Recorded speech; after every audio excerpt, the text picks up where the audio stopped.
चारों युग धर्म का वर्णन। शैल आदि बोले, इंद्र से कहे हुए धर्म को सुनकर मेरे पिताजी शिलात बोले कि ब्रह्मा जी ने युग धर्म को किस प्रकार बनाया वह मुझसे कहो। ऐसे वचन सुनकर इंद्र बोले, पहले सतयुग, बाद में त्रेता, फिर द्वापर, फिर कलयुग, ये 4 प्रकार के युग हैं।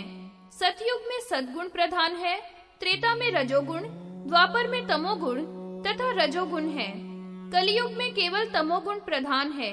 सतयुग में ध्यान प्रधान है, त्रेता में यज्ञ, द्वापर में भजन तथा कलयुग में केवल शुद्ध दान प्रधान है।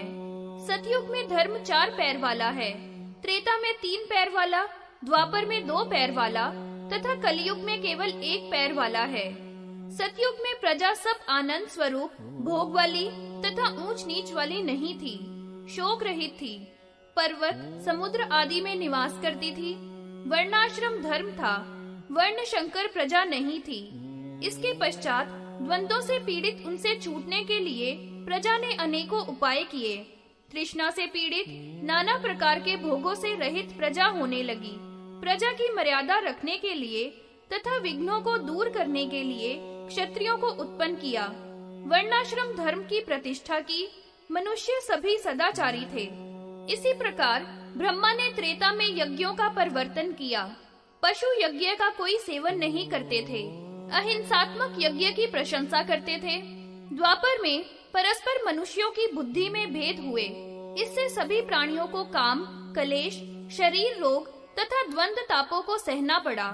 वेद शास्त्रों में लुप्त होने से वर्ण शंकरता भी आ गई, काम क्रोध आदि फैल गए। द्वापर में व्यास जी ने चारों वेदों का विभाग किया। मंत्र ब्राह्मण के विन्यास से तथा स्वर वर्ण की विपरीतता से ब्राह्मण कल्प, सूत्र, मंत्र वचन के अनेक भेद पैदा किए। इतिहास पुराण भी काल गौरव से अनेकता को प्राप्त हुए। ब्रह्म, पद्म, वैष्णव, शैव, भागवत, भविष्य, नारदीय, मार्कंडेय, आग्नेय, लिंग, वाराह, वामन, कूर्म, मत्स्य, गरुड़, स्कंद, ब्रह्मांड पुराणों का संकलन हुआ। मनु, अत्रि, विष्णु, हारित, याज्ञवल्क्य, उष्णा, अशीरा, अंगिरा, यम, आपस्थम, संवर्त, कात्यायन, बृहस्पति, पराशर, व्यास, शंख, लिखित, दक्ष, गौतम, शातादप, वशिष्ठ आदि ऋषियों के द्वारा स्मृतियां रची गई। उस समय वृष्टि, मरण तथा व्याधि आदि उपद्रव होने लगे। वाणी, मन, शरीरों से नाना प्रकार के कलेश होने लगे तथा दुख से छूटने का विचार करने लगे। विचार और विराग दोषों के कारण उत्पन्न होने लगे। द्वापर में ज्ञान से दुख हानि का विचार करने लगे। इस प्रकार रजोगुण तथा तमोगुण से युक्त वृत्ति द्वापर में रही।